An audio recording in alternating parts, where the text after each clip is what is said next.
জনগণ বিশ্বাস করে, জনগণের একটি বিশাল অংশ, বিপুল অংশ বিশ্বাস করে যে সামনের দিনে যদি ভালো কিছু হয়, ভালো কিছু পারে করা সম্ভব হয়, সেটি বিএনপির নেতৃত্বেই হবে, সেটি বিএনপির নেতৃত্বেই হবে। আমি হয়তো আগামী 5, 10, 15 মিনিট আপনাদের সামনে কিছু কথা বলবো, কিন্তু আপনাদেরকে যেই তিনটা প্রশ্ন করেছি আমার পুরো বক্তব্য কিন্তু এর ভিতরে হয়ে গিয়েছে। কি প্রয়োজন ছিল এটির, কাদেরকে নিয়ে করা, এই এই আমাদের 31 দফা কাদের জন্য করা, এবং একই সাথে এই যে আপনারা যে প্রশ্ন করেছেন এটা শুধু আপনাদের প্রশ্ন না, আপনারা আসার সময় আপনাদের এলাকার মানুষ আপনাদেরকে হয়তো বলেছে, অথবা 31 দফা যখন আমরা অফিসিয়ালি লঞ্চ করেছি তারপরে আপনারা আলোচনা করেছেন, সামাজিক অনুষ্ঠানে আলোচনা করেছেন, ধর্মীয় অনুষ্ঠানে আলোচনা করেছেন, পারিবারিক অনুষ্ঠানে আপনারা আলোচনা করেছেন, আচ্ছা বিএনপি তো এরকম দিয়েছে, তোমরা এটা বলো না কেন, সেটা বলো না কেন, বা এটা কি হবে। নিশ্চয়ই এই বিষয়গুলো আপনাদের মধ্যে আলোচনা হয়েছে, হয়েছে না নেতৃবৃন্দ? ইয়েস। আমার যেটা আজকে বলার উদ্দেশ্য, আমাদের এই 31 দফা, এটি বাংলাদেশের মানুষের জন্য আমরা তৈরি করেছি।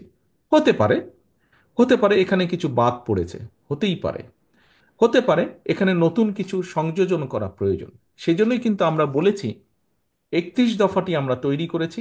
প্রথমে আমরা এটি 27 দফা করেছিলাম, পরবর্তীতে আমাদের সাথে যেই দলগুলো ছিলেন আন্দোলনে তাদের পরামর্শ নিয়ে তারা তাদের পরামর্শ দিয়েছেন, 27 থেকে এটা 31 এসছে। এবং আমরা সাথে এটাও বলেছি যে এর মধ্যে যদি কোনো কিছু বাদ পড়ে, এখানে যেরকম আজকে আপনারা অনেক সদস্য, বেশ কয়েকজন সদস্য কিছু কিছু প্রস্তাব দিয়েছেন, একজন পর্যটনের কথা বলেছেন ডাক্তার সাহেব, কাজে এরকম কিছু যেটা বাদ পড়েছে, প্রবাসীদের ব্যাপারে কিছু জিনিস হয়তো বা বাদ পড়েছে, প্রস্তাবনা আসলে আমরা অবশ্যই সেগুলো বিবেচনা করব এবং এগুলোকে অবশ্যই আমরা আমাদের 31 দফার সাথে অ্যাড করব। কারণ আমাদের মূল লক্ষ্য বা মূল উদ্দেশ্য হচ্ছে দেশ এবং এই দেশের মানুষের জন্য বেটার কিছু করা।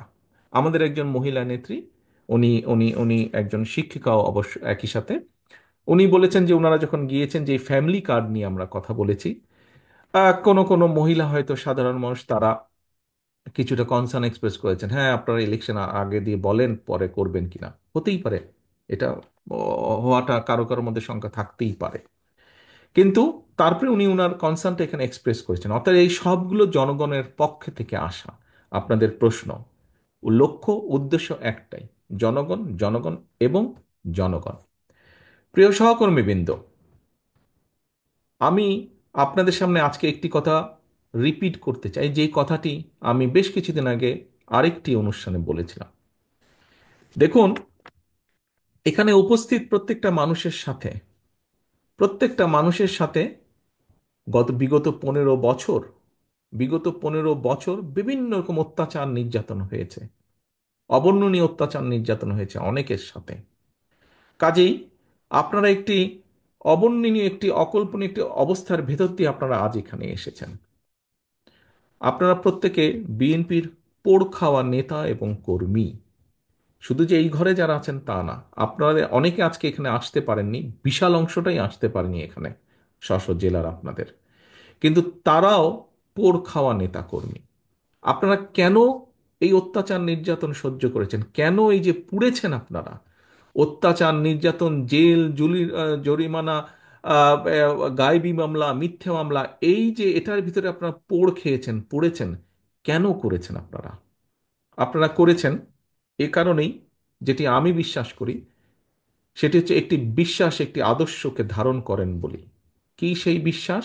সেই বিশ্বাসটি হচ্ছে দেশ, দেশের মানুষ, দেশের মানুষের গণতান্ত্রিক অধিকার, দেশের, সর্বোপরি দেশের মানুষের অধিকারকে প্রতিষ্ঠিত করার জন্য, এটিতে আপনারা বিশ্বাস করেন।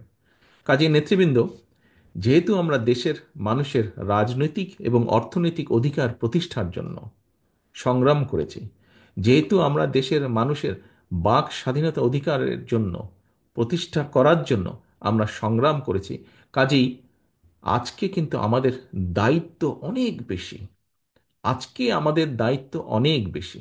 আপনারা নিজেরাই বললেন, আপনাদের মধ্যে থেকে একজন বলেছেন, আমি ওভারঅল কথা ধরে নিচ্ছি, এবং আপনারা যখন সকালে এসেছেন, হয়তো আপনাদের অনেককেই, আপনাদের পরিবার হোক, আত্মীয় স্বজন, বন্ধু বান্ধব, পরিচিতজন অনেকেই বলেছেন এই সুযোগ পেলে তুমি এই কথাটি জিজ্ঞেস করবে বা এই বিষয়টি তুমি দূরে ধরবে। নিশ্চয়ই হয়েছে, অনেকের সাথে, সবার সাথে নয়, হয়েছে না ভাই? আপনাদের অনেকের সাথে বলেছে, কেউ না কেউ বলেছে যে ভাই তুমি সুযোগ পেলে এই কথাটি বলবে। তার মানে এই যে জনগণ আপনাদেরকে বলেছে, যারা বলেছে তারা তো পাবলিকেরই অংশ, জনগণের অংশ। কেন বলেছে? এ কারণেই বলেছে, জনগণ বিশ্বাস করে, জনগণের একটি বিশাল অংশ, বিপুল অংশ বিশ্বাস করে যে সামনের দিনে যদি ভালো কিছু হয়, ভালো কিছু পারে, করা সম্ভব হয়, সেটি বিএনপির নেতৃত্বেই হবে, সেটি বিএনপির নেতৃত্বেই হবে।